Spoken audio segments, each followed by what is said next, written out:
امام حسین علیہ السلام کی شہادت کے بعد شمر اور عمر سعد اپنے چند سواروں کو لے کر پاک دامن بیویوں کے خیموں میں جا گھسے، جن کے گھرانے کا مقام اور رتبہ اس قدر ہے کہ جبرائیل امین بھی ان کے گھرانے میں داخل ہونے سے پہلے اجازت لیتا ہے۔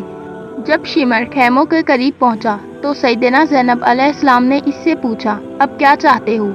اس نے کہا، میں مال و اعصاب لوٹنے کے لیے آیا ہوں۔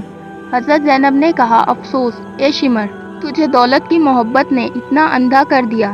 ہم نے نہ پہلے دولت سے محبت کی ہے نہ اب کریں گے۔ جو کچھ ہمارے پاس ہے تو سب لے لے۔ چنانچہ شمر نے خیموں میں گھس گھس کر لوٹ مار شروع کر دی۔ جو کچھ ہاتھ لگا اسے لے لیا، ایک تنکا بھی نہ چھوڑا۔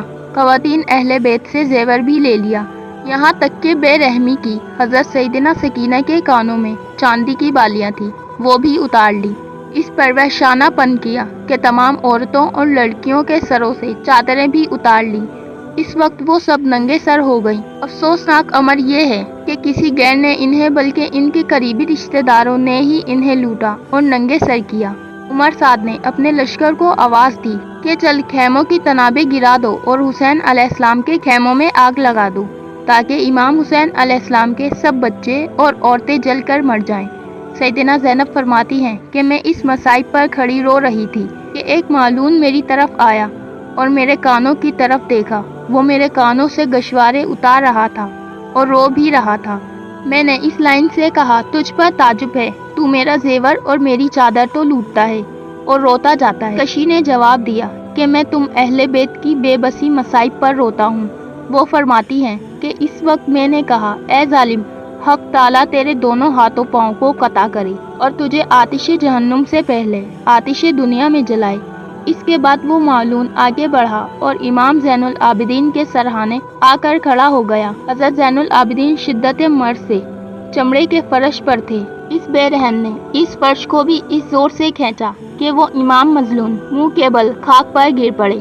اس وقت عمر سعد معلوم اپنے ساتھیوں سمیت نہایت ہی غرور کے ساتھ خیام حسین میں داخل ہوا۔ جب ان بے کسوں نے اس بے رحم کو دیکھا، بآواز بلند فرمانے لگے کہ ہم سب رسول اللہ کی بیٹیاں ہیں اور ہمارا کوئی وارث باقی نہیں رہا۔ ہمیں بے وارث سمجھ کر تیری فوج نے ہمارے سروں سے چادریں چھین لی۔ خدا اور رسول کے واسطے ان ظالموں سے کہہ کر ہماری چادریں واپس دلا دے کہ ہم غیرت کے مارے مر رہے ہیں۔ بس عمر سعد نے ان موضوعات کے گرازادی دیکھ کر اپنی فوج کو حکم دیا کہ چادریں واپس کر دو۔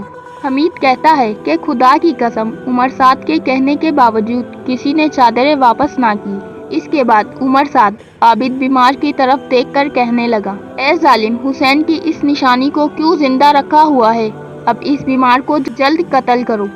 قاوی کہتا ہے کہ جب سیدنا زینب نے اس معلوم کا یہ کلام سنا تو تڑپ اٹھی اور دوڑ کر جناب زین العابدین سے لپٹ گئی اور فرمایا، اے عمر سعد، افسوس تجھ پر، ابھی تک تیرا دل ظلم سے نہیں بھرا کہ تو اس بیمار زین العابدین کو بھی قتل کرنا چاہتا ہے۔ اگر تیرا مقصد اس مریض کے قتل کا ہے تو اس سے پہلے تو مجھے قتل کر ڈال تاکہ میں اس بیمار کا قتل ہوتا نہ دیکھ سکوں۔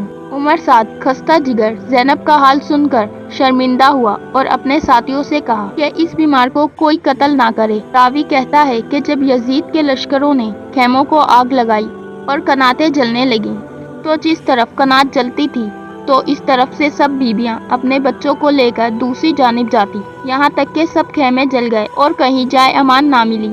ایک عجیب قیامت کا سما تھا۔ حمید بن مسلم کہتا ہے کہ میں نے ایک بچی کو 3 یا 4 سال کی ہوگی دیکھا، خیمے سے یا اماں یا آقا کی فریاد کرتی ہوئی نکلی اور ایک جانب دوڑتی جاتی ہے، کانوں سے خون جاری ہے، کرتے کے دامن کو آگ لگی ہوئی ہے اور وہ معصوم قسمی کے باعث اس کو بجھا نہیں سکتی ہے، چاروں طرف دوڑتی ہے اور وہ آگ بڑھتی ہے۔ یہ حال دیکھ کر میں برداشت نہ کر سکا اور پوچھا، اے بچی، تو کون ہے؟ اس صاحبزادی نے رو کر فرمایا، حضرت امام حسین علیہ السلام کی بیٹی سکینہ ہوں۔